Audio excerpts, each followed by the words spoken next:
will be able to bring the focus to the current situation and to the war in our country. Make all of us once again focus on the war and on the situation in our country. It's a very brave step on your side. Since the front line is close to our region as well.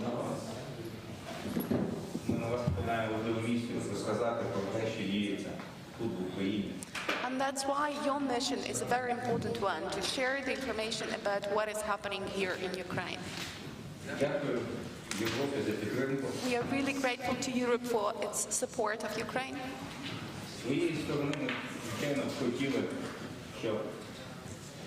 Євросоюз, Європарламент рішучіше виступав щодо євроінтеграційного курсу України, сказав не тільки на словах, що ми частина Європи, а зробив практичні кроки. And of course, we would all like the EU and the European Parliament to be more decisive, not just to make declarations, but to take important decisive steps. Ми б хотіли, щоб Європа закрила порти для російської нафти. We would like Europe to close its ports for Russian oil. Ми хотіли, щоб Європа відмовилася від російського газу. We would like Europe to reject Russian gas. Тому що кожен день війни це сотні смертей українських дітей. Since every war is bringing hundreds of death to Ukrainian children. Ми рішуче захищаємо не тільки власну землю, але й ті принципи Європейського Союзу, стабільність, демократія. We are determined to stand and to advocate and to fight not only for our freedom but for the European principles, which are freedom, democracy, human dignity. Ми не просимо нічого іншого, крім можливості себе захистити, тому просимо зброю. We are asking for nothing else than the possibility to defend and protect ourselves. That's why we are asking weapons. Українці готові самі боронити свою землю. Дайте нам чим це робити. Ukrainians are really ready to fight for their own country. Just we need their weapons to do this. Українці просять закрити небо. Ukrainians are urging you to have a no-fly zone. Тому що російські літаки і ракети не воюють з українською армією, вони воюють з українським народом, з дітьми, жінками. Because the Russian aircraft are not really fighting the Ukrainian army, but they are fighting Ukrainian civilians, women and children. Ми просимо об'єднаної позиції Європи в захисті українських жінок і дітей. We are urging Europe to take a united stand in the protection of Ukrainian civilians, women and children in particular. Така зустріч ще одна можливість звернутися до вас, щоб ви донесли цю позицію Європи. And this meeting is just one more occasion to urge you to convey this message to the whole of Europe. Крім того, у нас є, звичайно, багато дрібних питань. Of course, besides that, we do have a lot of minor issues to discuss. З однієї сторони, це дрібні питання, з іншої сторони, це питання, які врятують наших солдатів на фронті. But on the one hand, these are minor issues, but on the other hand, these are the things that could save the lives of our soldiers in the front line.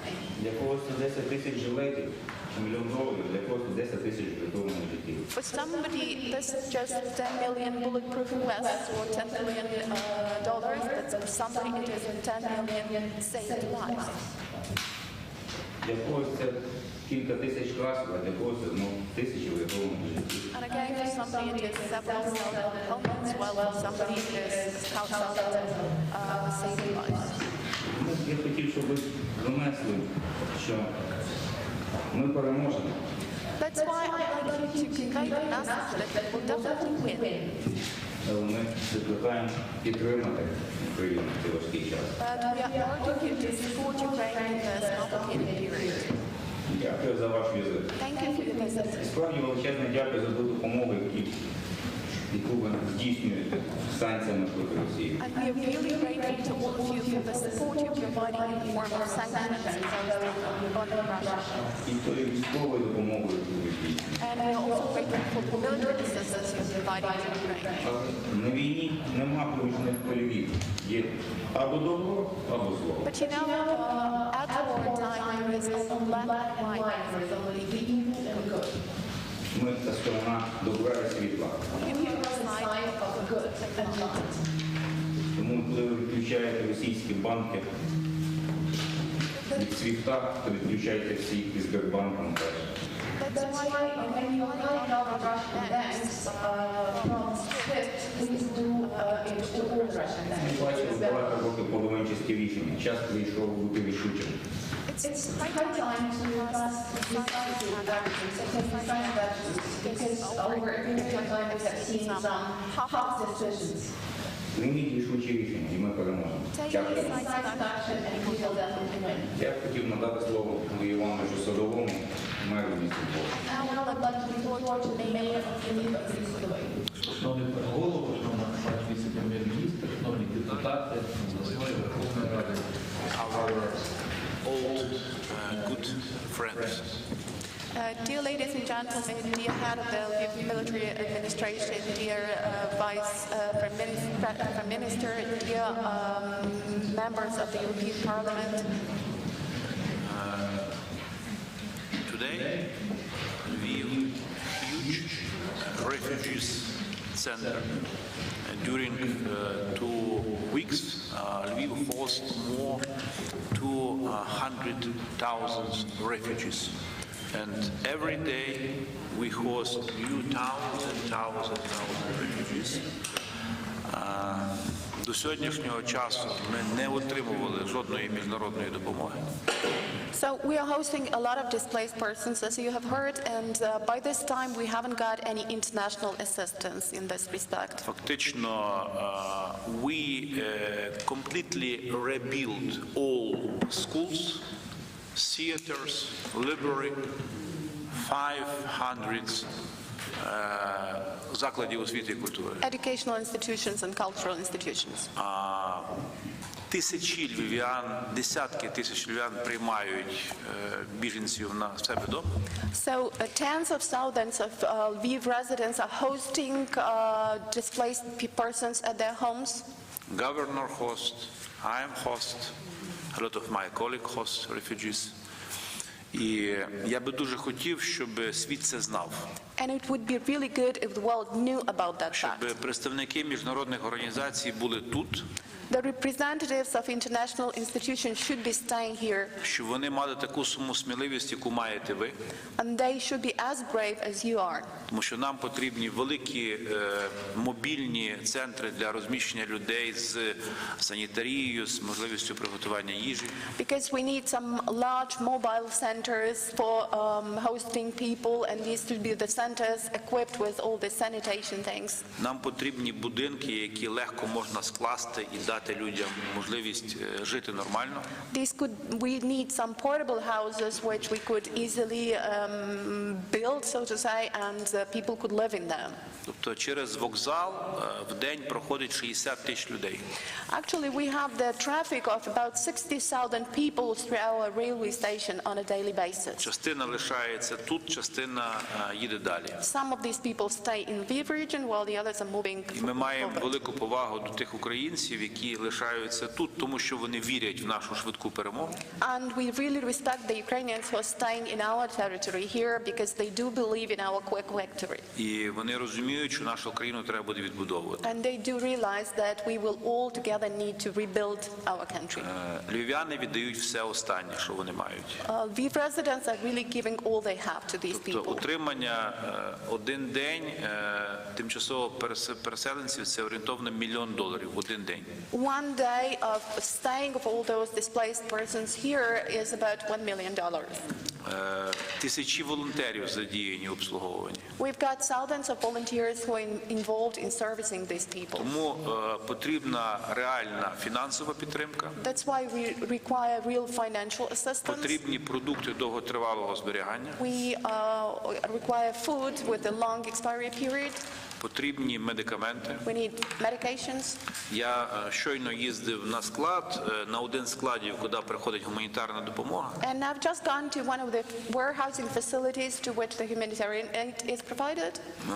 В більшості це є вживані речі. Mostly these are second-hand things. І якщо говорити про медикаменти, то дуже багато є ковідних масок і халатів. And if we speak about medicines, normally we have a lot of COVID masks and other things for COVID. Хоча ми потребуємо продуктів довготермінового зберігання.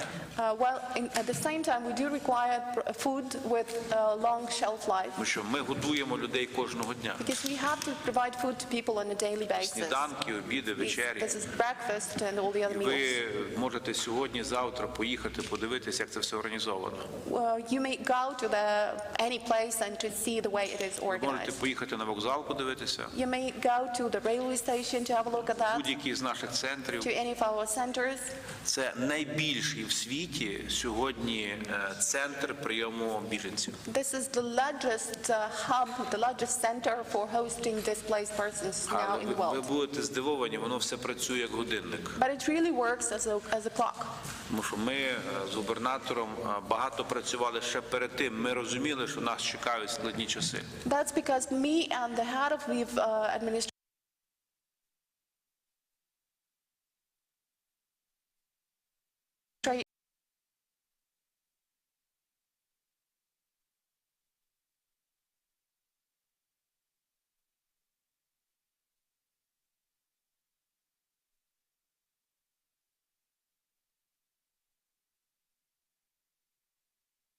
В 00 российские самолеты ударили по территории Украины в Ровенской области, сделали петлю и The Russian ударили по troops территории Беларуси. actually hit the territory of Ukraine in Rivne region, then they make a loop and hit the Belarus territory, and then the columns moved forward to the Belarus border. And I can repeat it for the second time that we have no intentions to wage war against Belarus, and we will not allow to be instigated into this criminal provocative act. The Ukrainian army is not only defending strong, but trying to assault and started liberating the village in Odessa region. In this region alone, the enemy's lost 9 tanks, BMPs and armored vehicles, and about 50 soldiers. Also 2 trophy armored vehicles have been claimed. The enemy troops are in panic, as was reported by the North Command. Also in the Polisa, Siversk and Pivdany Bug operational areas, the enemy has suffered a lot of losses. The Ukrainian defenders managed to withstand the enemy. Also, the assault rate of the occupiers have slowed down. Our army and the territorial defense, they are holding their positions firm. 266 persons, 18 tanks, but 60 armored vehicles, reactive blast systems, and 32 vehicles have been destroyed and 6 aircraft. Russian troops shelled the Barishevka and Kyiv region, destroyed several multi-storied buildings, and destroyed the private household. Fortunately, there are no casualties. They bombed with rockets. The Russians are really boldly and arrogant in what they do, but our armed forces are managing to fight back all of the attacks. The enemy artillery is hitting non-stop, targeting the civilians. Just a short time ago, the house was standing here. We can still see the flames. The entire street was demolished. They hit every household. You can see the bomb craters and the mine craters. They're just trying to shell out and fire out the land. Despite the enemy artillery and shelling, not many people are willing to abandon their homes. They claim they should not be fleeing, the occupiers should be fleeing. Why would I go to Kyiv? Why do I go to Brovary? The same things are happening there. I'd better stay at home. Well, it's getting scary. We are getting to the basement. Of course, we will shun them away. In this village, about 30 houses were destroyed. They were shelling with guards, and these were not the military facilities targeted. You can see that the humanitarian aid is giving to us. The enemies are trying to break through to the northeast of Kyiv. First, they are trying to hit hard, and then they are launching the armored vehicles. We obviously stopped them and pushed them back. There was the second wave, though. They wanted to use the armored vehicles, and they're just shelling us non-stop. We couldn't even lift our hands, and then they were using the land troops. But we are trying to withstand. Some 8 years ago, we would find it difficult to withstand the tanks, and now, thanks to javelins, Bayraktars, we are managing to destroy and to put to ashes the occupiers.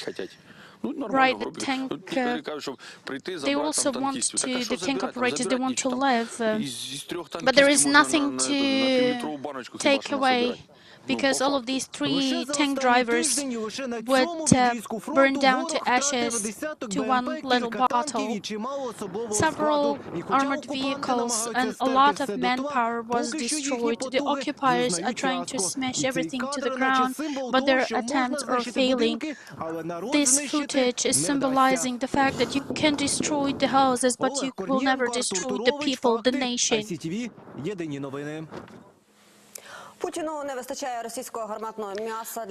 Putin is lacking the Russian cannon meat to be sent to Ukraine. Today they had their Security Council. He claimed if the foreign volunteers want to fight against Ukraine, they need to be delivered to the combat area. Shoigu, the Russian Minister of Defense, said that 16,000 guerrillas from the Middle East are allegedly ready to fight in Ukraine. According to Mariupol City Council, after 12 days of blockage, almost 1,600 civilians have been killed. Over 200,000 people have lived in their basements without electricity, water supply, and heating. Ukrainians have been fighting for their freedom for 16 days already.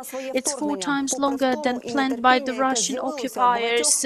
Despite the fatigue and intolerance that many experience, we will overcome, as the President Zelensky says. Let me say it all over again. When you are defending the freedom, each of us should act as the full-fledged army and do your best wherever you are. Ukrainian brothers and sisters. Дуже дякую, українські брати і сестри. We really didn't know how many friends of Ukraine are worldwide. Насправді, до цієї війни ми навіть не знали, скільки Україна має друзів за кордоном.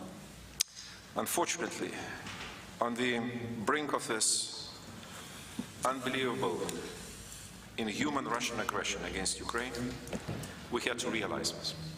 І, на жаль, нам це довелося усвідомити лише в умовах такої нелюдської, жахливої агресії Росії проти України. Putin made a war crime, and he will pay in person, and Russia will pay a very high price. Путін скоїв воєнний злочин. Він за це заплатить. Заплатить особисто, і за це Росії також доведеться заплатити дуже високу ціну. And we have to do everything possible to end this war in a way we all expect. І ми повинні всі разом зробити все можливе для того, щоб ця війна завершилася саме так, як ми собі це уявляємо. There are two ways. І є 2 сценарії, 2 шляхи. Either we have a collective victory or a collective failure. І ці 2 шляхи або колективна перемога, або колективна поразка. And the later is not our option. І другий варіант, звичайно, нам не підходить. Because it's a war against Europe, we do realize this very clearly. Оскільки ми всі розуміємо, що це справжня війна проти Європи. But we still are a bit late and doing too little.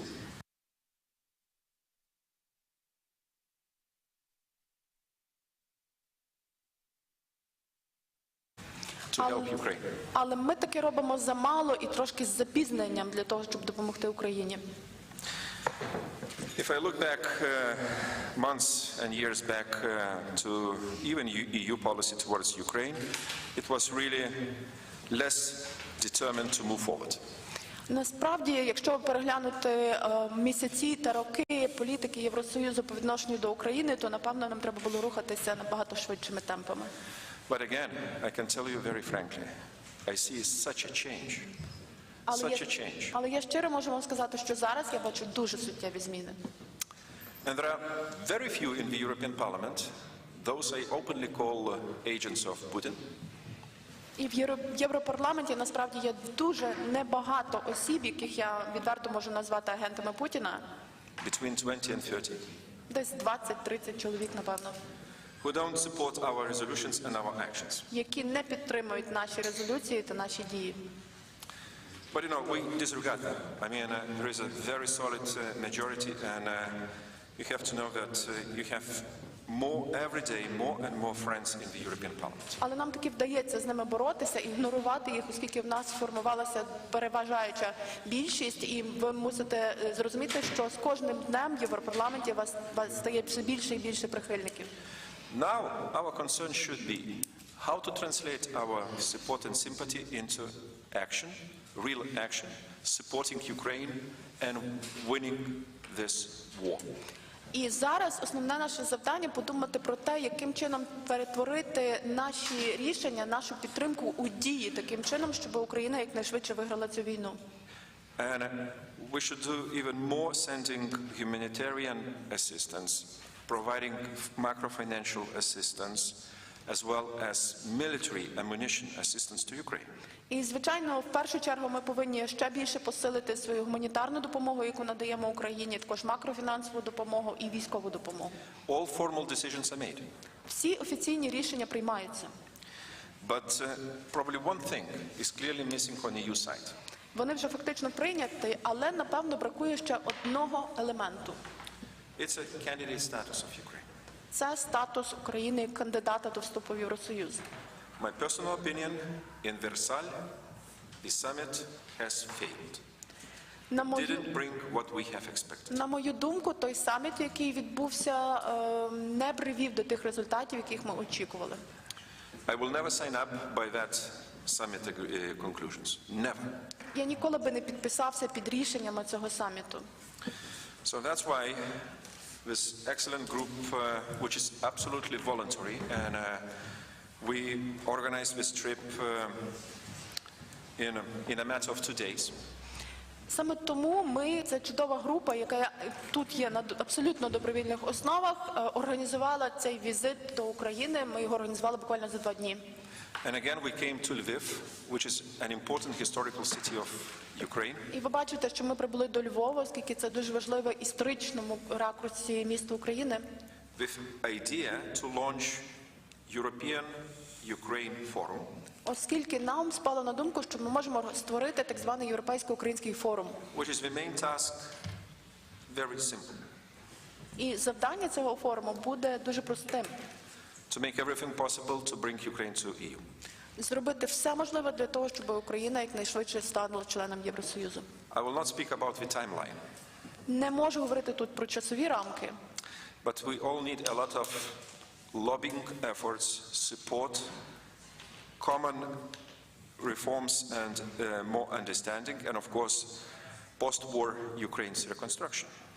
І просто треба сказати, що для того, щоб цього досягнути, нам потрібно об'єднати зусилля, нам потрібно забезпечувати підтримку, лобіювати інтереси України, здійснювати реформи і також подумати про те, як буде Україна відбудовуватися після закінчення війни. So that's why I ask your permission to use Lviv as a place we launch this initiative. Тому я би хотів попросити у вас дозволу вважати Львів саме тим місцем, де ми розпочинаємо цю ініціативу. And invite you, Ukrainian politicians and friends and NGOs, to join this forum. І я би хотів попросити вас, українських політиків, представників неурядових організацій, депутатів, долучитися до цього форуму. To make much more than we did before. Для того, щоб ми могли зробити набагато більше, ніж зробили до цього. And we have again a very practical request to your side. І в нас до вас одразу така практична пропозиція. We would really need a clear list of humanitarian assistance most needed on your side. What comes to food supply, medicine supply, humanitarian supply, including military ammunition. В першу чергу нам потрібно від вас перелік того, що є найбільш необхідним на даний час. Тобто це стосується їжі, медикаментів, гуманітарної допомоги і також і військової амуніції. And you have to know that a real, strength of us. І ви повинні пам'ятати, що справжня наша сильна точка There are so many friends on both sides of his table. Це те, що всі ми, які зібралися за цим столом, друзі. Сергій, Андрій, Іванка, Марія, Андрій. Сергій, Андрій, Іванка, Марія, Андрій. So we speak very informal language. Ми говоримо фактично між собою на неофіційному рівні навіть. But we will win. І ми виграємо. Because it will be our collective victory. Ми переможемо, тому що це буде наша спільна перемога. Слава Україні!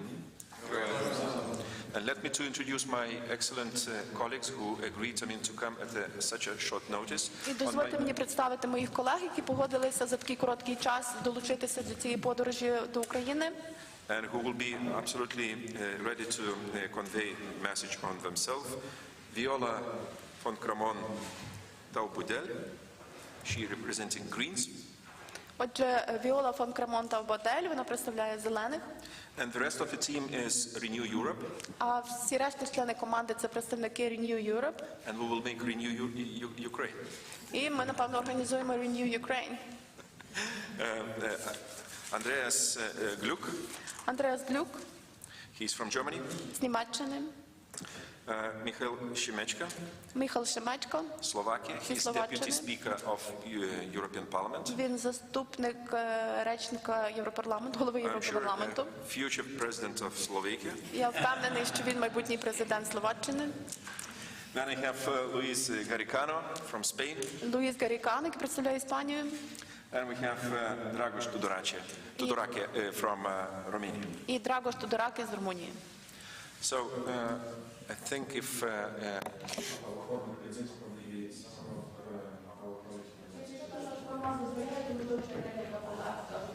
Так, дякуємо Петрасу Ауштрявічусу. Щодо списку, то, як підказують представники Львівської обласної військової адміністрації, він готовий і вам його передадуть в кінці зустрічі.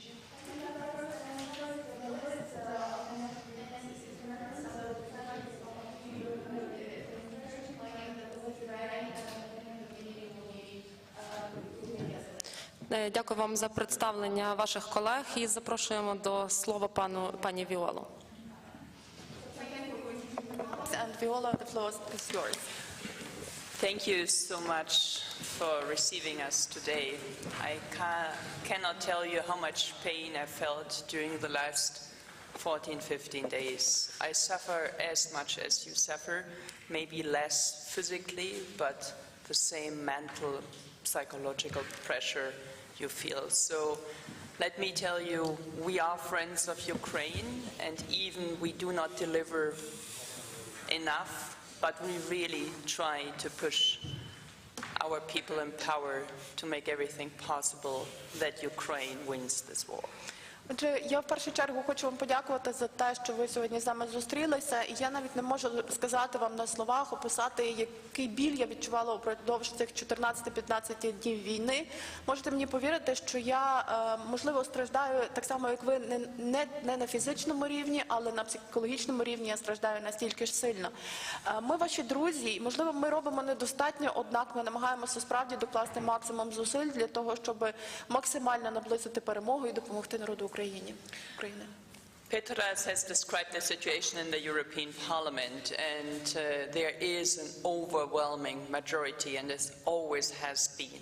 And now we have to work on the capital levels. We have to see that we get the Council and the majority of the people in our countries on board, that they understand what is on stake. Because still many feel with you, but they do not understand that Ukraine must survive, because you are defending Europe, you are also defending the European Union, and this has not arrived in everyone's head.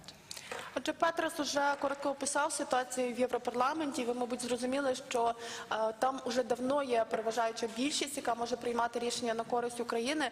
Однак зараз ми маємо з цією більшістю працювати, як і працювати з іншими людьми. Зокрема, ми повинні донести до наших представників на рівні наших столиць, на рівні наших рад, що Україна справді бореться за європейські цінності і відстоює Європу. Тому що вони бояться, але вони не зовсім розуміють, що стоїть на кону. Тобто ми повинні донести до них інформацію про те, що Україна справді стоїть за Європу, тому Україна мусить вижити. Still for many of us the war is far away.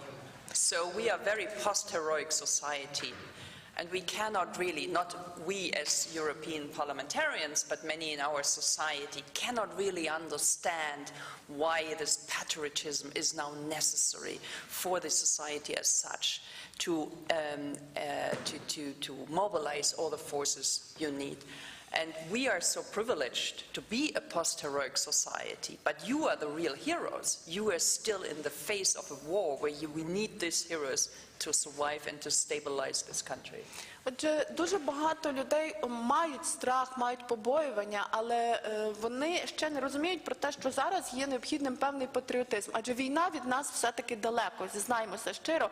І не всі розуміють, що ми повинні зараз мобілізувати абсолютно всі зусилля для того, щоб допомогти вам, які борються, вам, героям, які перебувають на тій стадії, коли вони мусять вижити, для того, щоб завершити цю війну і не допустити війни для Європи.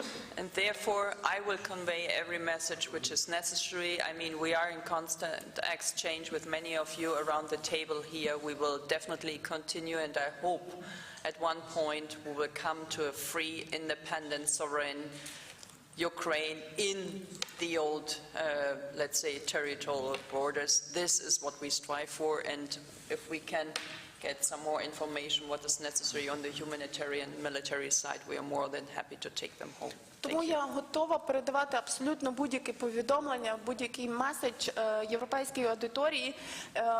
Ми спілкуємося з багатьма представниками, які зараз зібралися за цим круглим столом. І я сподіваюся, що спільними зусиллями ми таки досягнемо того, що Україна стане вільною, незалежною, суверенною Україною, і ми зустрінемося в Україні, яка буде країною з її колишніми територіальними кордонами. І, звичайно, мене також цікавить подальша інформація щодо того, що саме зараз необхідно Україні. Дякуємо, пані Віоло, і попросимо до слова пана Міхала Шемечка, депутата Європарламенту. The floor goes to Michal Šimečka, the member of the European Parliament. Дякую. Thank you very much, and thank you for having us at this difficult moment. I will try to be very brief because a lot has been said. I think two things are clear. One, as you have said, this is indeed a fight between lightness and dark, between good and evil, and nobody who has seen or heard what has happened in Mariupol and other cities can deny that. And there are rarely moments in history where the situation is so black and white, and this is one of them. Отже, в першу чергу дякую за те, що ви погодились з нами зустрітися в цей скрутний для України час. І справді, я спробую коротко окреслити ситуацію, тому що вже багато всього було сказано. Справді, як ви сказали, є два моменти. Перший з моментів полягає в тому, що зараз час добра і зла, боротьби добра і зла, світла і темряви. Дуже рідко бувають в історії такі моменти, коли чітко видно цю позицію добра і зла, але зараз саме такий момент, і це не може заперечувати ніхто, хто бачив якісь кадри з Маріуполя чи інших міст України. And the second point, which is clear, is that Ukraine is, as many of you said, is fighting for European values, fighting for what Europe is, for the soul of Europe. And a huge number of people, thousands of people protesting in European streets, almost every member of the European Parliament, almost every government, the global community realizes that. And for all of your frustrations, this is a fact and it needs to be said. І другий момент, який теж чітко проявляється, полягає в тому, що справді ви боретеся за європейські цінності. По-перше, це видно з того, що тисячі людей виходять на протести у різних країнах Європи та світу. Це дуже чітко усвідомлює, напевно, уряд кожної країни, депутати Європарламенту, депутати кожної країни. Це факт.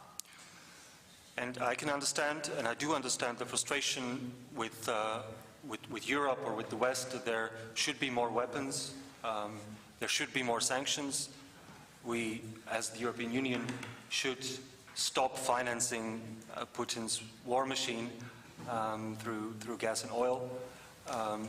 There should be more help, that's absolutely the case. І ми також абсолютно чітко усвідомлюємо, що потрібно більше санкцій, потрібно з допомогою фінансових та економічних санкцій зупинити воєнну машину Путіна, потрібно постачати більше зброї. And yes, and Ukraine should receive status of a candidate country as soon as possible. Not just because it is ready, it was ready, but because I can think of no other European society or no other European nation that has fought so bravely for European values, for its European future, and sacrificed so much for its European future than Ukraine. І також ми виступаємо за те, щоб Україна якомога швидше стала кандидатом до вступу в Євросоюз, тому що немає жодної європейської нації, яка би настільки чітко показала, як вона бореться за європейські цінності і за своє європейське майбутнє. And we in the European Parliament, in my country, Slovakia, will continue to advocate and to fight for Ukraine to get candidate status. As we are here, parliamentarians, and my sense is that at some point everybody will see not only that Ukraine deserves that, but that it's important to be on the side of the light in this war. Thank you very much. Я можу сказати, що і моя країна Словаччина, і ми, як депутати Європарламенту, будемо однозначно продовжувати відстоювати інтереси України. І ми сподіваємося, що одного дня це спрацює, тому що всі зрозуміють, по-перше, що Україна заслуговує на те, щоб стати кандидатом до Євросоюзу. І крім того, зрозуміють, що потрібно в якийсь момент визначитися і чітко стати на сторону світла і добра. Дякуємо панові Шемечкові, дякую вам за ваше слово. Як я вже зазначала, вся Україна, кожен громадянин зараз працює 24/7. Це стосується не лише військових, а кожного громадянина України. Так само, як і державного сектору. І на Львівщині це робить і Львівська обласна військова адміністрація, і Львівська міська рада, і Львівська обласна рада. Тому я запрошую до слова заступника керівника Львівської обласної ради Юрія Холода. Everybody in Ukraine is working around the clock, and this includes both the state bodies and the military men and the civilians. That's why in Lviv we have three bodies that are performing this function. This is the military administration, that is the city council, and the regional council. That's why I'm inviting the head of the Lviv Regional Council, deputy head of Lviv Regional Council, Mr. Yuri Holod. Шановний пане голово, шановний пане мере, депутати Верховної Ради, депутати обласної ради, друзі. So dear Mr. Mayor, dear Mr. Governor, dear MPs, dear deputies, dear friends. Радий вас вітати в країні, де відбувається війна. I'm happy to welcome you in the country where we're having a war. З маленькою іронією, тому що сьогодні це справді ви сміливці, які готові сюди приїхати. That statement is a little bit cynical because you have really been so brave to come to the country with war. Але можу точно сказати, мене щиро і приємно здивувало, що мій номер телефону сьогодні знають представники, які живуть на території Німеччини, Литви, Латвії, Естонії, Ірландії, Чехії, Польщі. Сьогодні мій телефон розривається від дзвінків від представників, які живуть у ваших країнах і ваших колег. But I must assure you that I was happy to find it out that my phone number is known to the representatives who live in your countries, be it in Germany, Lithuania, Estonia, Poland, the Czech Republic, any other country, because today I got a number of phones from these people. Моя відповідальність стосується тут гуманітарного блоку, і я щиро хочу подякувати вам і за те, що ви першими відкликалися на наші, в першу чергу, гуманітарні проблеми, які вже сьогодні є тут. I'm in charge of the humanitarian block, and I'm really grateful to all of you for being the first to respond to the humanitarian needs we do have now. Ви згадували про потреби. Якщо поділитеся контактним телефоном, то я вам месенджером вже їх відправлю. You have mentioned the needs, the list of needs. So if you share your phone number, I can send this list to you already now. В першу чергу буду просити вас про те, що і хочу наголосити, що Львівщина стала гуманітарним хабом для всієї України. First of all, Lviv region has become the humanitarian hub for the whole of Ukraine. Тому основним блоком, про який будемо прохати, є продукти харчування і непродовольчі товари, які стосуються гігієни. That's why we would majorly ask you for foodstuffs and for some non-food goods, which are hygiene products. Детальніше про це буде в переліку. And the list will contain more detailed information. Так, щоб бути коротко, другим блоком, за яким я відповідаю, є також розселення людей, які переміщені з інших територій. The second block, which I'm in charge of, is accommodation of the people who have been displaced from other territories. І тут у мене буде теж прохання допомогти з тим, щоб ми могли тут розбудувати містечка для того, щоб поселити усіх цих людей, так як сьогодні вже кількість місць для поселення є обмеженою. And since the number of accommodation places which we have now is limited, I have a great request on you to help us with those portable houses where we could accommodate more displaced persons. Велика потреба є також у матрацах, каріматах і інших речах, які необхідні для того, щоб люди могли перебувати тут на постійній чи непостійній основі. And we are also in need of different sleeping mats and sleeping pads because people need to be staying not on a permanent basis somewhere. І так, щоб завершувати, ви питались про те, які меседжі вам передати до ваших колег в Європі. And to conclude, you remember you asked about the messages which you should convey to your European colleagues. То основний меседж можу сказати такий: поки наші хлопці там і дівчата воюють, наші колеги в Європі можуть спати спокійно. And the key message is that while our boys and girls are fighting in the front line, our colleagues in Europe may have a sound sleep. Дякуємо, Юрію. Наступна людина, яку я представлю, для вас особливого представлення не потребує, бо це Іванна Климпуш-Цинцадзе, народна депутатка України. І те, що роблять зараз наші дипломати на дипломатичному фронті, заслуговує окремої уваги.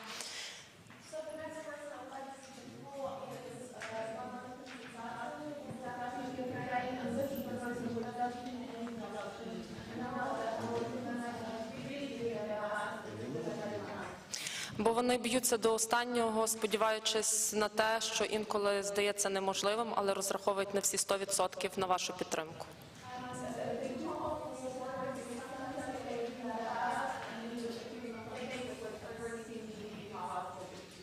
Іванна Климпуш-Цинцадзе, народна депутатка України.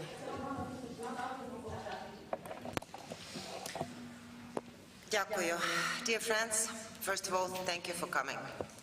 This is a really serious step, and this is really a serious example of support for Ukrainian people, thus meaning that you are not afraid of war together with us, and you are standing with us not just by talking about words, about values, but you are coming here to express those as well.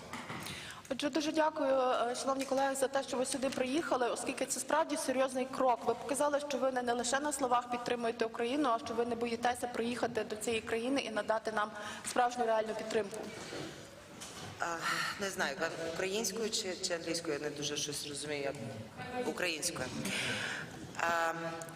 Оскільки хоч ми з вами зустрічаємося у Львові, і Львівська область гостинно вас зустрічає, як і багатьох українських внутрішньопереміщених осіб, і багатьох тих, хто стає сьогодні біженцями і проходить через Львівську область. Я би хотіла говорити про допомогу, яка необхідна всій країні для того, щоб ми вижили, і для того, щоб ми разом спільно з вами могли зупинити той геноцид проти українського народу, який веде Російська Федерація вже сьогодні активно з залученням Білорусі. Білорусі із виведенням, до речі, військ із так званої Абхазії, із Карабаху, із залученням потенційно військ із Вірменії. So, though we are having this meeting in Lviv, which has kindly hosted us and which is hosting the IDPs, we should speak about the humanitarian aid to be provided to displaced persons. But I would like to talk to you about the overall humanitarian aid that should be provided to the whole of Ukraine to stop this genocide which has been launched by the Russian Federation, already involving the troops of Belarus and probably involving the troops which have been withdrawn from the territory of the so-called Abkhazia, Karabakh and Armenia. Я би виділила 4 основні напрямки. And I would point out 4 major blocks. Перший і найголовніший. Серйозна військова підтримка у вигляді протиповітряної оборони, протиракетної оборони, протитанкової оборони, захисного спорядження для кожного нашого солдата і офіцера, які сьогодні як знаходяться у Збройних силах України, так і знаходяться в територіальній обороні, стаючи на захист своїх міст і селищ і містечок, але дуже часто стаючи на захист голими і без потрібної зброї. And first of all, I should speak about the block of military support, which is the major one. And we should speak here about air defense, about anti-tank, anti-missile complexes, about protective equipment, because we should remember that we have soldiers of the armed forces and we have territorial defense forces. And these people need equipment because quite often they start defending their country, but they have no necessary equipment and ammunition. І мені прикро спостерігати за тим, що відбувається у відповідь на наше волання про надання військових літаків. Я вважаю, що в нас є можливості, хочете гібридні можливості, як передати Україні максимальну кількість літаків. Якщо не може ні Європа, ні НАТО, ні трансатлантична спільнота закрити небо над нами, ми можемо закрити його самі. Дайте нам чим. And I'm really sorry to see the response to our request about provision of Ukraine with a military aircraft. I think that there are a lot of hybrid ways to close the sky about Ukraine. And if Europe cannot do this and NATO cannot do this on their own, we can do this, but if we have the necessary weapons. Путін і його кліка не соромляться сьогодні того, щоб погрожувати нам тактичними ядерними ударами, біологічною зброєю і фактично хімічною зброєю. І це те, до чого ми маємо бути готові, але це те, що ми разом з вашою підтримкою можемо зупинити. Не треба допускати того, щоб Україна перетворилася на нове Алепо, тільки в Європі. And Putin is already threatening us with tactic nuclear weapons, with biological and chemical weapons, and we should altogether stop this. We are ready for this, but we should stop him from Ukraine becoming new Aleppo. Це було перше. Друге – це санкції. This is the first block. Колеги вже говорили про те, що тільки 15% банківської системи Російської Федерації відключені від СВІФТу. Це неприпустимо. And the second block is sanctions, and my colleagues have already mentioned that only 15% of the Russian financial system has been cut off SWIFT. Потрібно відключити російські банки, включно зі Сбербанком, з Газпромом, від цієї фінансової системи. Включіть Росію в чорний список ФАТФ, як Північну Корею. So all the banks of Russia, including Sberbank, including Gazprom, should be cut off from SWIFT. Please put Russia on the blacklist like you did it with North Korea, I mean the FATF blacklist. Закрийте всі візи росіянам, які сьогодні насолоджуються життям у Європі, починаючи від родин олігархів, починаючи від родин тих, хто приймають рішення на території Російської Федерації, для того, щоб вони відчули, що це особисто і почали змінювати політику своєї країни. Please cancel all the visas for all those who are enjoying their life somewhere in Europe, for their families, for them personally, because starting with the oligarchs and up to the decision makers who are passing the major decisions, this should be done for them to really feel that this is something personal, and then they will probably change something. Припиніть імпортувати нафту і газ з Російської Федерації. stop importing gas and oil from the Russian Federation. Зробіть списки ваших підприємств, які продовжують працювати сьогодні в Росії, добитися від своїх урядів, щоб вони провели з ними розмову, щоб вони припинили функціонування в Російській Федерації. Make the list of the companies of your countries which are still staying in the Russian Federation doing business with this country, and make your governments have some talks with those companies for them to stop this activity. Є ще більший список цих санкцій. Третій напрямок – це гуманітарна допомога. And the third direction is humanitarian assistance. І тут колеги говорили про те, що потрібно тим областям, не тільки Львівщині, а тим областям, які на заході країни сьогодні надають максимальну підтримку всім, хто намагається знайти безпечне місце для того, щоб пережити ці страшні часи. And my colleagues have already mentioned what is necessary for all the western regions of Ukraine, which are trying to host and accommodate the people who have come from other territories, trying to find some safe place to survive in those times. Але нам потрібна додаткова гуманітарна допомога, яку потрібно доставляти в ті міста, які знаходяться або під облогою, під обстрілами, де немає електрики, де немає світла, де немає продуктів харчування, де немає медичного забезпечення. But we also need to have humanitarian aid delivered to the cities which are now under siege, with no electricity, with no water, with no food, with no medications. Я думаю, тут я можу зупинитися. Дякую. I think that is the last statement. Ні. Я мушу сказати про європейську перспективу. I should still speak about the European prospects. Ми дякуємо за те, що Європейський парламент був тою інституцією, яка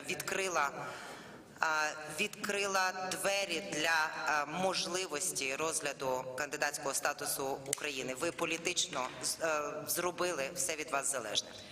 We are grateful to the European Parliament for doing everything that politically depended on you. You opened the door for the very possibility for Ukraine to become the EU candidate member state. Але ми бачимо, що Версальська декларація Європейської Ради не була такою амбітною і не продовжила надання Україні цієї безпосередньої можливості рухатися за швидким треком.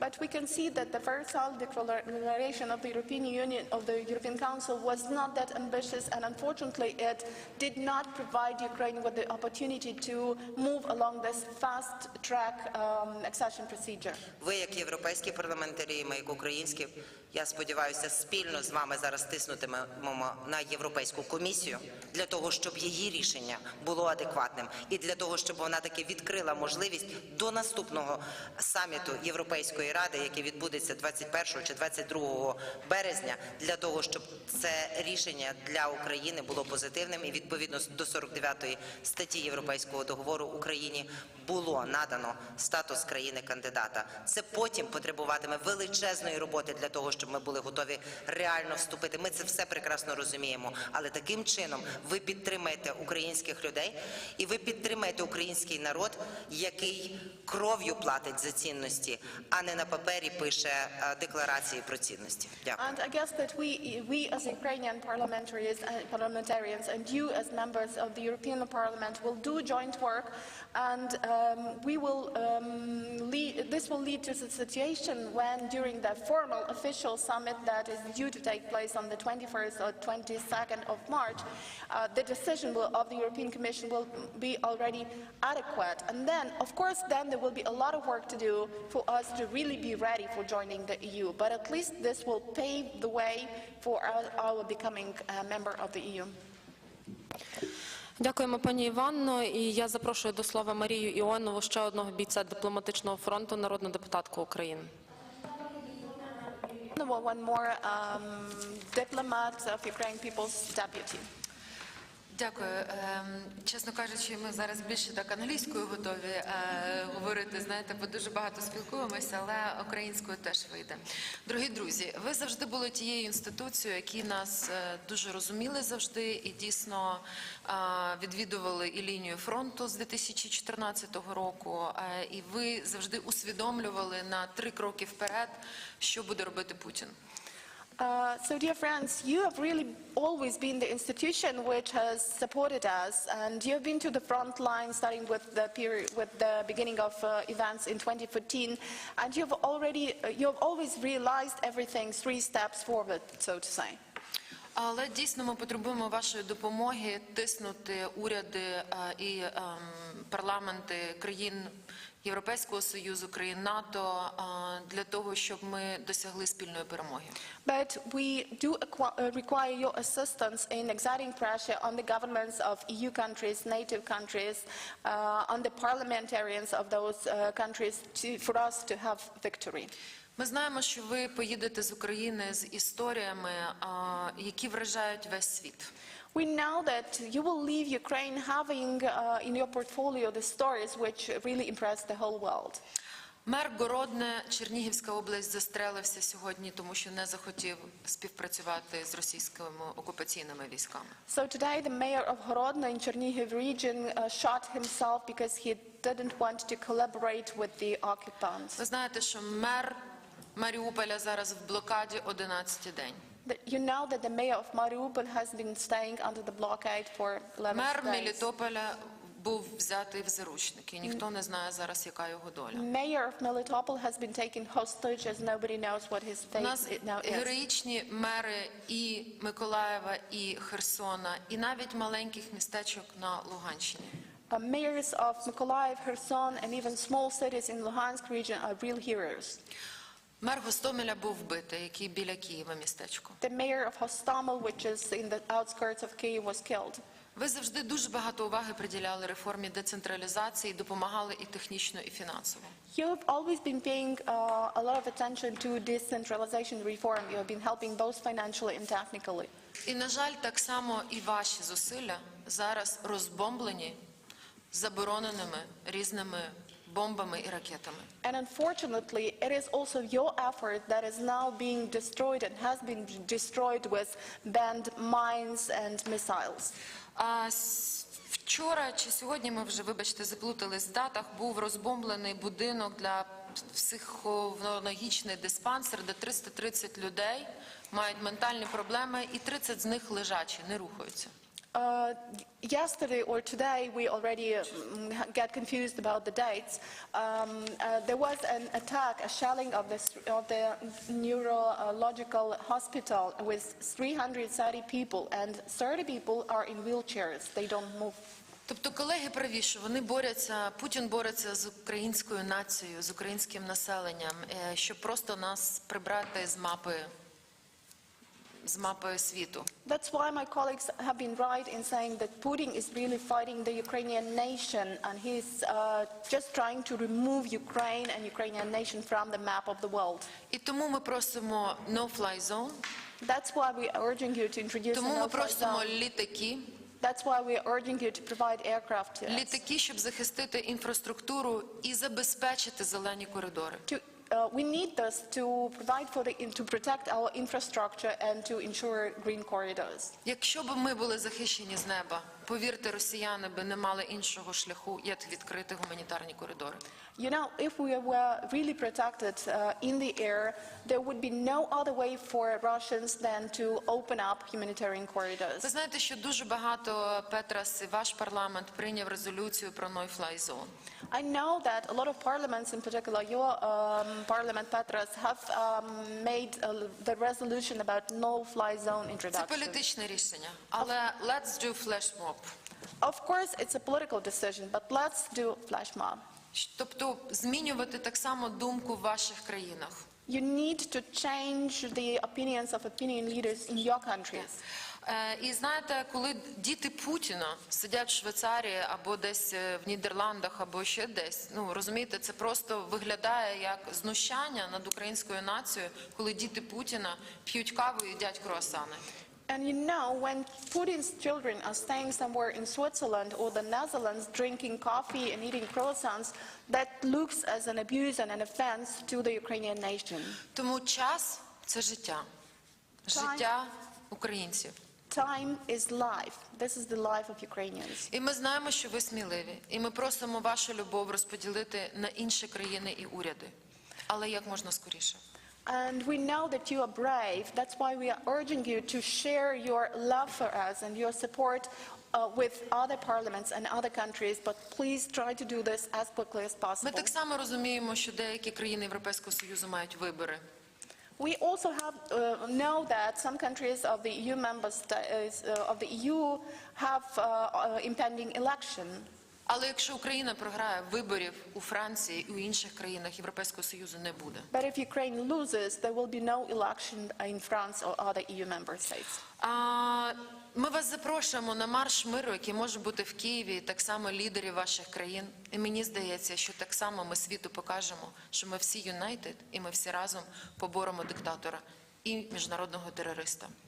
We are inviting you and people from your countries to the March of Peace, which we'll have in Kyiv. And in this way, through this march, we will show everybody that together we will win and together we will fight the aggressor. Як тільки ми отримаємо погодження когось з лідерів країн НАТО або ЄС, leadership, we need leadership, of course. When we will get permission of any leader of EU or NATO or G7 countries. Probably we can start from France, you know, one of the guarantees of Budapest Memorandum. He will win elections if he comes. In Ukraine. In Ukraine. Дякуємо, пані Марію. На жаль, за браком часу ми мусимо завершувати. Ми живемо в такий час, коли на кожного покладено обов'язки, як я вже казала, 24/7. Єдине... Будь ласка, делегуйте, будь ласка, кого? Будь ласка. Speech by the representative of the...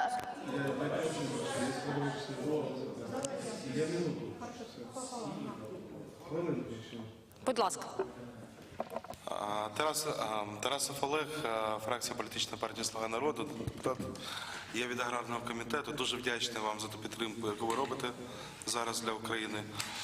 Я не буду зупинятися на військових питаннях, було дуже багато озвучено з цього приводу. Хочу сказати про продовольчу безпеку в Україні, яка не менш є важливою. Ви перекладаєте?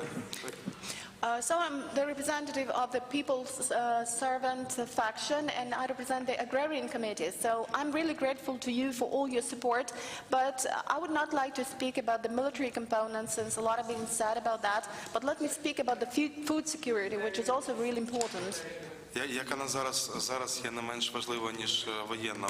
В Україні зараз буде проходити посівна кампанія, і Україна майже повністю забита commodities, товарами на складах. So food security is now no less important than military security. And you know that spring season is coming, and Ukraine will have to start its agricultural season. And we have a lot of commodities in warehousing facilities now. Наші північні ринки збуту, порти, вони є заблоковані із-за логістичних проблем. We have some logistic problems with our northern ports and sales markets.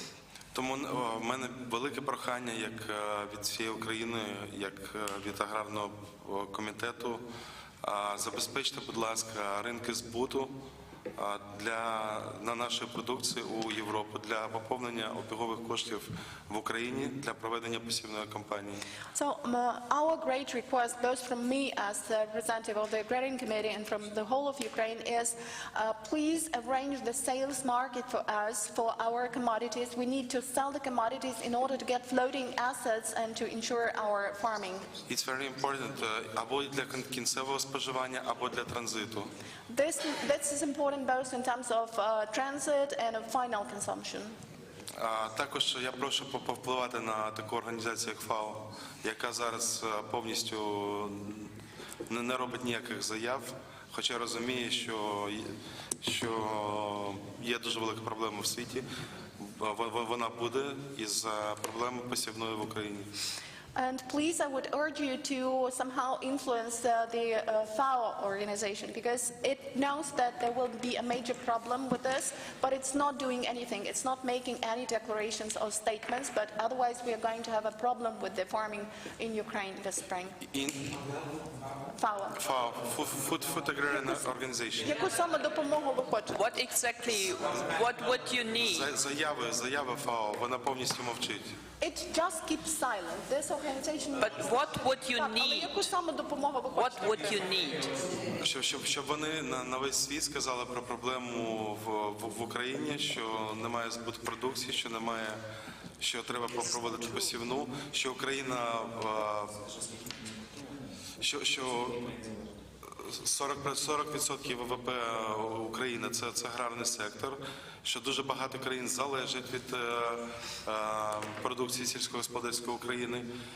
They need to make some declarations and to shout to the whole world that we will have a major problem. The point is that 40% of Ukraine's GDP, this is agriculture, and a lot of countries are dependent on Ukrainians' agriculture. Що є проблеми в Україні, є дуже велика проблема з дистопливом, посівматом, насінням. Основна стаття – це дистопливо. Якщо можна якось посприяти в цьому питанні. So, and Ukraine is facing major problems with, in particular, fuel, with seeds, and I guess that fuel is the major issue. So, if you could somehow urge Farah to do something about that and to help us, this would be great. So, save Ukraine, please open your markets, and we will be very grateful for you. Thank you so much. Дякуємо пану Олегу Тарасову, представнику Верховної Ради України. У нас залишилось буквально 2 хвилини, тому, будь ласка. Дня, Ольга Совгиря, народний депутат України, представниця Верховної Ради України в Конституційному суді. Друзі, з юридичної точки зору в Україні екоцид. Це факт, це всі розуміють, і я впевнена, що за той злочин, який відбувається в Україні, за той злочин проти нашої нації, буде понесена відповідальність, і Путін і його влада будуть притягнуті до відповідальності. Але я хочу сказати про інше. Годину тому So, I'm sure, dear colleagues, that you all understand that we have ecocide in Ukraine, and definitely Putin and his colleagues will be brought to accountability for that. Я хочу сказати про те, що годину тому ми почули заяву представника Червоного Хреста, який, по суті, на сьогоднішній день самоусунувся від своєї місії в Україні. На сьогодні в Київській області, по всій Україні організуються коридори, по яким ми намагаємося вивести цивільних мешканців. Яку допомогу ми маємо від Червоного Хреста? Друзі, на жаль, ніякої. Червоний Хрест покинув Україну, хоча їх мета в Україні – це безпека. І як тільки склалася якась елементарна небезпека для працівників Червоного Хреста, вони, вибачте, втекли з Києва. На сьогоднішній день, годину тому, вони заявили, що вся їх роль в організації коридорів безпеки в Україні буде зводитися до того, що вони дадуть машину, яка буде їхати попереду колони. А все інше вони покладають на сторони, які домовляються між собою. But I would like to draw your attention to another problem. The point is that an hour ago we heard a statement from the representative of the International Red Cross Committee, and this was a statement about the role of the Red Cross in Ukraine. The point is that the aim of this organization in Ukraine actually is to ensure safety and security. But what we see no help coming from the Committee of the Red Cross. And an hour ago, the statement was made that the only role which they see in Ukraine is to provide a vehicle that would be moving ahead of the column with the buses evacuating people and providing humanitarian aid. That is the only thing they can do, and all the other things have to be secured by the parties, by the sides to the negotiations. Тому, будь ласка, ми просимо розбудіть Червоний Хрест і донесіть до них їх місію, яку вони повинні виконувати. So we are urging you very much to convey this message to the Red Cross and to make them awake and to make them understand what mission they should perform.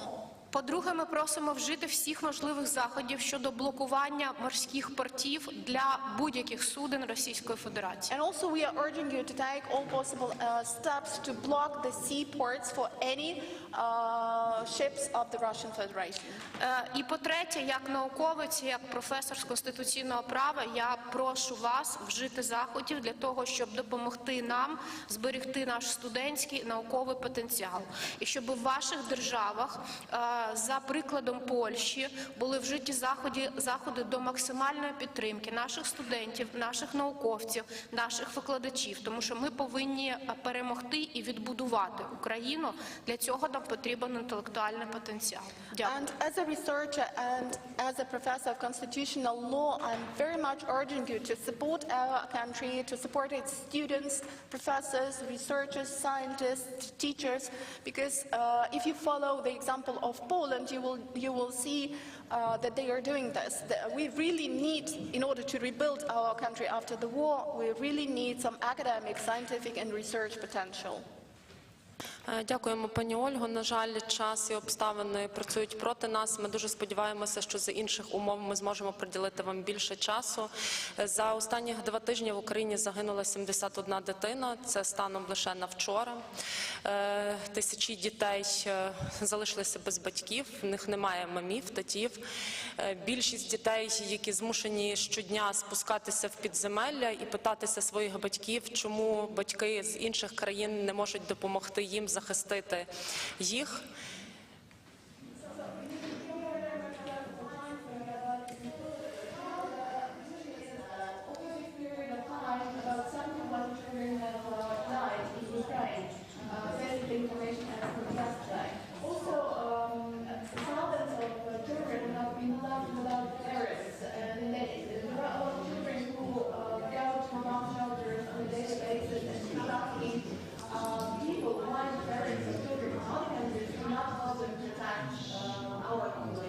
Вони просять батьків інших дітей з інших країн допомогти нам, і ми дуже сподіваємося, що ви їх не розчаруєте.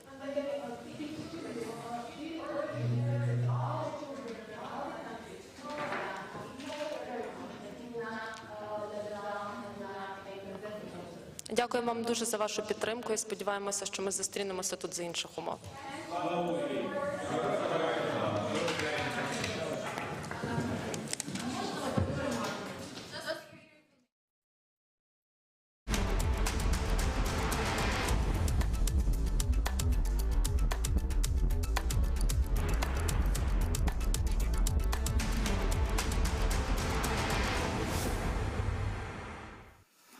Повертаємося у студію ТРК «Перший We are getting back to the studio.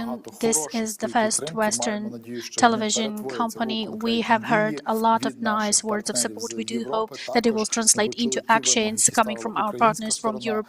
We also heard about the requirements that the Ukrainian side voiced. We do hope that they will be heard and responded fast. And we are getting back to the news reports. We also going to get the guests from the Czech Republic, but now we will continue talking about Belarus. Today we had the provocative acts on the border coming from the Russian soldiers on the border of Belarus. But some 10 minutes after we made this report, there was the shelling of the settlement on the border between Ukraine and Belarus. And currently the Ministry of Defense of Belarus is trying to refute this shelling, trying to reject the fact of the shelling. And they will be right to say this because the Russian aviation, they didn't miss the Kopany village. It's Bukhlichi village, actually. We have the testimonies of the local residents. They even showed the pieces of the missile. You can see on the screen what the videos the residents of this Belarus village are showing. Today, Putin had a meeting with Lukashenko, and there was a lot of information claiming that Russia is trying to push the Belarus war against Ukraine forward, that there will be more provocative acts, and our Minister of Defense warned about that. And they say that the Russians have been already allocated to go to Belarus to start an assault with the Ukrainian troops, allegedly today at 9 p.m. But we know for sure that the Belarus troops are against such actions. They have very low motivation levels. Also, the Belarus media say, and the analysts say, that when entering the territory of Ukraine during the first combat attack, the Belarus troops are ready to put down the weapons or turn back the tide. We do hope that the possible Belarus army attack and assault at 9 p.m. will not be happening, but we will be able to be live and discuss this and the developments. And now getting back to the live stream news, but let me remind that in Ukraine that we have the unified national portal to collect the human rights infringement cases and facts committed by the Russian Federation that will be used for the defense and protection of Ukraine in the European Court of Human Rights. This is the web page. If you relocated from the combat area and you have the videos or photos, please upload them there. The more evidence, the better the position of Ukraine in the courts, and the closer the time of bringing to accountability the Russian Federation. This is not just the formality. This is going to be the actual evidence, and $415 billion arrested in Ukraine will be in the positive outcome forwarded to Ukraine as the reparation from Russia, taking into account the losses that Ukraine suffered from the war, but also according to the estimates of the Ministry of Economy, the losses from the war currently in the 16 days of war are $120 billion. This is something that was possible to estimate. This is only the infrastructure losses, but there are also personal losses, the drop in the GDP, the disruption to economy, the disruption to exchange rate, and personal losses of assets and property. So each and every citizen is eligible and is entitled to take these cases to the European Court of Human Rights, and this information is also necessary for that evidence. And we also have this legal army established who are supporting. We have our Skype speaker. This is Христина Луців. I don't remember her name after marriage, I'm sorry, but glory to Ukraine. Glory to the heroes. So Christina is originally from Lviv region. It's important, but currently she's working in Prague, in Czech Republic. We used to be colleagues a long time ago. We worked for a long time. She was even a bridesmaid at my wedding, so I know her very well. What was the response of the Ukrainian community in Czech Republic to the events? What are they doing? I can say that, and I can speak not only about the Ukrainian community in Czech Republic, but I can speak of the NGOs and foundations operating in Czech Republic, and they're actively supporting Ukraine at the moment, because I currently work in the Open Society Foundation in Prague, and since day one, when I was in shock about what to do next and realized what was happening, the NGOs of Czech Republic, they actively started acting as of 9 a.m. on the day one. We had information that the first crowdfunding campaign was launched to support the Ukrainian army, and this information was already disseminated in Czech Republic. But the Ukrainian community also engaged very actively.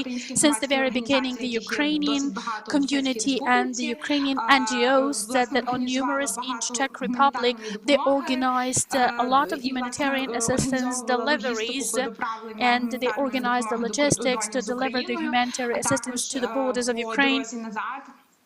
And also backwards, they organized the transportation of the refugees from Ukraine. But all of this has been coordinated by the Embassy of Ukraine to Prague, and this activity of the Ukrainian community has been well organized and coordinated. The Ukrainian Embassy organized the crowdfunding for the support of the Ukrainian army, and a lot of money has been collected to support the Ukrainian army. They are cooperating with the army of the Czech Republic and with the government, with all of the relevant government authorities. And this is the coordinated support to Ukraine. It is also important to mention that the Czech civil society has become highly engaged and active to lobby the interests of Ukraine, to promote Ukraine's issue in the Czech Republic and in the government, and the outcomes that we see today also have been heavily supported by this civil society promotion and advocacy, and the lobbying that has been taking place in the recent days can be demonstrated in the results of the support levels in the Czech society. There are multiple initiatives and campaigns. I was trying to estimate and calculate their number, and I failed to because there's so many of them. However, we can boldly state that some huge NGOs engaged, like People in Trouble, Человек Тисни, the Czech name, and People in Need, the English name. This is the large-scale organization that has been providing humanitarian assistance for many years in many countries in the world. And they are also present in Ukraine and have been there since 2014. And they have the separate allocated program, SOS Ukraine, and they enjoy high trust levels in the Czech society. As of March 8, they managed to collect over 1 billion korunas to support Ukraine. Also, businesses trust them. So much has been donated from the Czech businesses and the private donors and contributors, and all of this has been functioning quite well. Also, I need to mention that in the first days, some coordination efforts were taking place, because in the first 2 days it was quite chaotic, because everyone was trying to do something, trying to go to the border to deliver things. There has been no centralized effort, but over the weekend, after the first week, the Czech IT community consolidated and created the web portal with clearly structured information about what is happening and about the campaigns and donations, not only for the Czech people, but also for Ukrainians, because there is information available in the Ukrainian language, so you can offer your support if you are able to do that, and you can host some Ukrainian people in your apartment or wherever, and it also has all the information about the developments in the Czech Republic, about the initiatives, etc. So this is the general picture. Well, that sounds very cool. Yesterday we were talking about Germany, and it looks like there's a lot of chaos. Still, many people are providing support, but there is no consolidation, and we can really admire what is happening in Czech Republic, Czech community, and the civil society and the government. And I learned the first thing from that country, because Christina was writing to me in the first hours, and I would like to express a huge gratitude for your support. But when we were listening about the situation in Germany, many German activists and Ukrainians in Germany, they recommended Ukrainians not to go to the big cities, but to the small communities, because it would be easy to be registered and get the support there, and it would be much easier to get employment there. What about Czech Republic? Are there any recommendations or life hacks for Ukrainians, or where to go first? Yes, of course, we have the similar situation in Prague, in the capital city of the country, because most people are trying to get to the central place, but now we have the information that on Monday or on Tuesday, that Prague now will not be hosting the people to settle them in Prague, but will be forwarding them further to the smaller places and districts, because it will be easier to get employment there. So the situation is very similar to Germany. For example, I have been trying for a week or something to find the apartment for rent for my friend for a longer term, and it's so hard to manage in the Prague city. Also, I need to highlight that we do have the solidarity of the Czech people with Ukraine, and there are so many people supporting. For example, in my bubble, and you can actually offer a room or an apartment, any accommodation or lodging. You can fill in the form, and now we have the centralized one organization managing this, and they are providing the support and accommodation. And for Ukrainians, we have this web portal established where you can find all of the necessary information.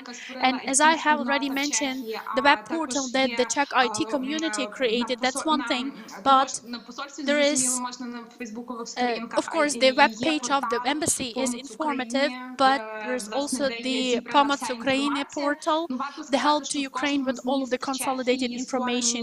And also it's important to mention that in each of the town in Czech Republic, they have the social support centers established where Ukrainians could get registered and get the first support, medical insurance, and they will also help you with getting this work permit, because in Czech Republic they want to have the fast track for that process. The government already passed this decision and the parliament is in the pipeline to make sure that the procedure has been simplified.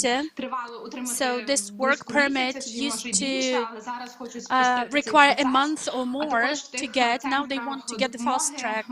Also, these support centers, they can allocate the financial aid, and many volunteers are working there coordinating this work. And in fact, they are able to help you find the lodging, etc. Today, I visited the central railway station in Prague, and there is the huge organization to support refugees coordinating the efforts and activities. And the people arriving to Prague, they are forwarded to these social support centers, and then the local volunteers, they catch up and they help Ukrainians to properly register and file all of the necessary documents and procedures. Then please send me the links to these two web resources through Instagram so that people could know how to get there, and I will show to others. Yesterday we were talking to Dima Maleev in the studio that there might be a risk that in some 2, 3 or 4 weeks Ukraine might disappear from the informational field in other countries, in the neighboring countries or in other countries because of the developments. What about the Czech informational field? Do they cover the events and developments in Ukraine, or are they fading down? Yes, of course, there would be the burnout, and we are risking the burnout for the volunteers, and also people are getting this more information fatigue, and the organizations working in this area are raising this issue because they are aware of the risk, and the risk is there. We just need to mitigate it, we need to manage it. And when we talk about the information space, of course, the key focus is on Ukraine. The leading mass media, online media, are covering a lot of stories about Ukraine, and obviously they are quoting the verified and validated sources from Ukrainian mass media, and many journalists from the Czech Republic are currently staying in Ukraine, so we can hear many stories on the radio, in the podcast, wherever. I would not say that this information space is fading Ukraine down. It's not. Currently in the Czech society, we do sense the fear of what is happening, and everyone understands that this is not far away. And of course, they are trying to add some other pieces of news, but everyone is aware of the fact that the war will, if it continues, that the news of Ukraine will definitely fade away. So this is our role there as representatives of civil society. This is where we need to step in, because we do understand the importance of continuing the advocacy and lobbying of Ukraine's interests, not to make it disappear from the information space, so that the interest is not lost and the support does not fade away. Well, thank you for finding time to tune in, and you updated many details about the Czech Republic and some of the exclusive pieces that no other Ukrainian media shared. Now we will be able to share the links to our people. Please send your best, my best wishes to Marcor. I'm sure that this is going to end soon, and you will be able to come to Lviv in March as we planned before. Everything will be Ukraine, glory to Ukraine. Thank you. I would like to remind our viewers that this is Christina Verbicka. remembered her name after marriage. She just tuned in and updated us about the Czech developments. And there is good news for Ukrainians who relocated to Czech Republic because they are trying to work on providing the fast track to receiving the work permit for the Ukrainians. And there are support centers. And also, we would like to reiterate this important recommendation that also was relevant for Germany. You should rather head for the smaller communities, not for the big cities or the capital city only, because the support will be there. It is provided there. It will be easier to get the accommodation and employment.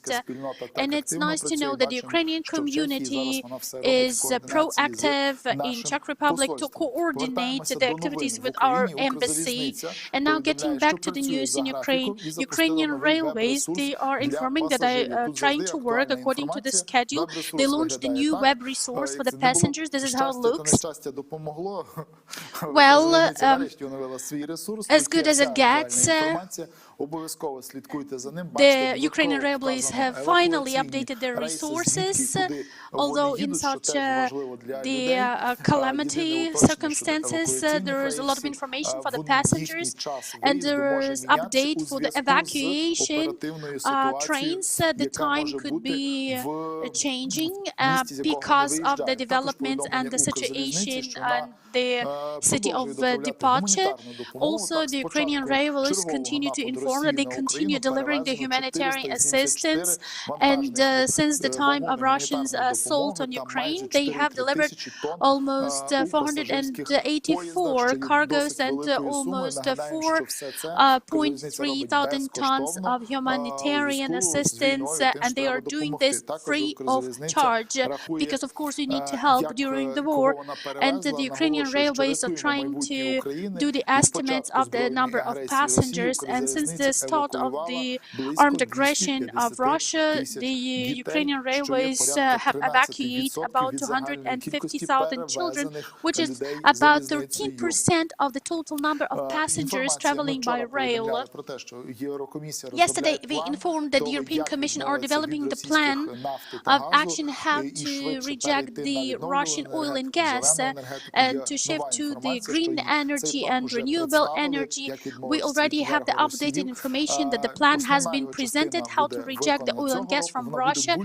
The major steps will be implemented this year. It will be very painful for many economies in Europe, especially for Germany, who are still holding on to this Russian energy sources, and they are refusing to introduce sanctions against the Russian companies, but now they are promising to have the full rejection by 2027. According to the previous plan that was adopted several years ago, by 2030 it provided the reduction of this energy use, but now they updated, and we are waiting for the France and Germany and Italy decision, trying to bring closer the date when Europe rejects the Russian originating resources. We also need to remind you that economy needs to continue. It needs to develop. The taxes need to be paid. Everything should be functioning and operating. You could not be just sitting back and waiting for things to change. We can see that the labor market is being revived and renewed. We can see that the job market is getting active, and we are getting more job seekers because the relocated persons are trying to seek for new jobs and for new places for employment. And the regional administrations are trying to tackle these issues, and the regional employment centers. We also have mentioned this before. It's important that people stay here, not only eating up their savings, but also they could continue the labor market and economy. There is another fake information from the Russian Federation. They say that the institute said that the institute or the reactor in Kharkiv that was dealing with the nuclear research village was bombed, they are saying that Ukrainians actually exploded this incident themselves to hide the nuclear research. This is not true to the fact. This is another provocative act and fake news from Russia, because they want to lift the responsibility for the developments and the events in Ukraine, especially in the area of nuclear energy. President Zelensky informed that he had a conversation with Joe Biden and informed him and updated about the situational awareness and agreed upon the further steps about the defense capacity of Ukraine to enhance the sanctions against Russia. As to other new things that the USA introduced against Russia will be delivered later after we listen to Volodymyr Zelensky's address. Dear Mr. President, my friend Andrzej, dear Ms. Marszałek of Sejm, dear Mr. Marszałek of Senate, ladies and gentlemen, members of Parliament, senators, Szanowne Państwo, brothers and sisters of Poland. When I became the president of Ukraine in 2019, we could feel that with Poland, we would need to take a long road because the relations were cool and cold in our attitudes to each other. This has historically happened, but I wanted to take this road fast. This was supposed to be the road to the warmer relations, because this is how we are. Because I knew that in nature we are close, the Ukrainians and the Poles. I remember the first meetings with Andrzej Ruda, and every other meeting was changing. And this cold attitude was fading away. We got to better understand each other as a Ukrainian and a Polish person, as European people, as friends, as parents who love their families and realize that our children need to live in the world of equal and good values, the values that we share. They need to live in the world where the nations are independent and free, where families matter, where no one will ever have the right to wage the war, the invasive war. They say that 7 is the lucky number. This is how many neighbors we have as Ukraine. Is this a good luck for Ukraine? We already know the answer today. But 78 Ukrainian children know the best answer, who actually suffered from the wars and missiles and shelling from the Russian Federation. The neighbors, they brought the war to our country. When you have somebody who is trying to hit as a beast, it's important to have on the other side somebody who will stand by your side. And when the foot of the enemy steps on your land, you will be sure to get the hand of help from others. On the morning, on February 24, I didn't have any doubts about where to expect the hand of help, who will never leave us alone. And I actually was not wrong. And I'm really grateful for that. The Polish brothers and sisters are staying by our side, because this is part of our nature. For one first day of war, we all realized, and all Ukrainian nation realized, and all you Polish people realized that there were no borders between our nations, either physical or historical or any personal human borders.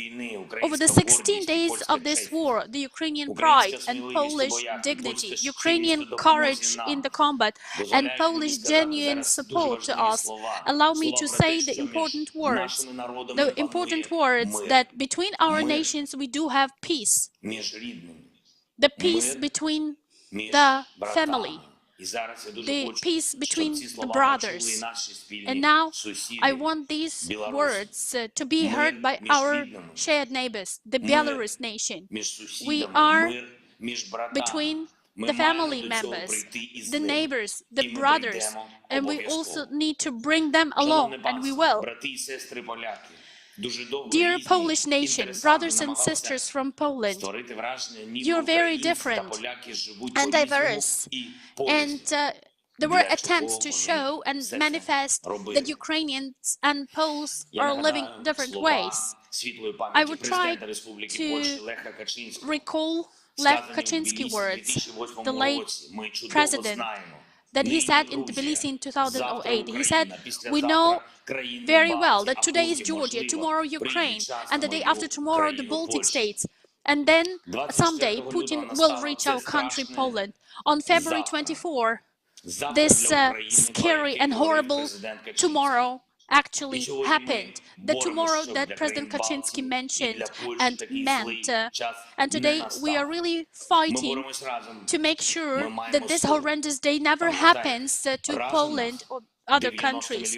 We need to remember that together we are 90 million and we can do things together, and this is the historical mission of Poland and the historical mission of Ukraine, to be the leaders who will be able to get Europe out of this abyss, to save Europe from this threat, to stop the transformation of Europe into the victims. We can do this, dear Polish nation. Yesterday, we could see what the EU member states were talking about and in which attitude. We could see who is the true leader fighting for the strong, united Europe, and who was trying to stop us and who was trying to stop you. We understand that Polish people find it very important to stand by our side in this fight for freedom, for all of us, for Europe. We remember the disaster, the terrible disaster at Smolensk in 2010. We remember all of the facts in investigation of the circumstances of this disaster, and we understand what it means for you and what it implies for you, and what the silence means for all of those who know all of the details, but they're still trying to look back to know the opinion of the neighbor. Dear Polish brothers and sisters, I feel that we have already built a strong union, even though it's informal, but this is the union that has been built on the basis of reality, not on paper, from our heart, not from the speeches of politicians at summits. It's built on your attitudes and actions and helping hands that you extended to Ukrainians who are trying to fight the evil that came to our land. Over 1.5 million Ukrainian citizens, mostly women and children, now they don't feel like in the other's land, in Poland. They feel at home with your Polish delicacy, with your brotherly kindness, even though we didn't ask for that. But you also never asked anything in exchange, because you're just helping your close ones. That's why I'm speaking in these simple terms. Dear my friend Andrzej, dear Agatha, that's why I'm saying that we have already united, because according to the close friend of Ukraine, the great Polish citizen John Paul II, to keep fighting and building the freedom is important. I cannot be confident about all of the leaders of all EU member states, but I am deeply convinced that we will be defending the freedom together with you, with those who need to be there. I'm grateful for all of the support that we have already received from your state, from your nation. I'm grateful for all of the efforts that you are investing into helping us secure the Ukrainian sky. And I do believe that we will reach the result and the outcome that we badly need. All of us need that. God forbidding, and when we survive, and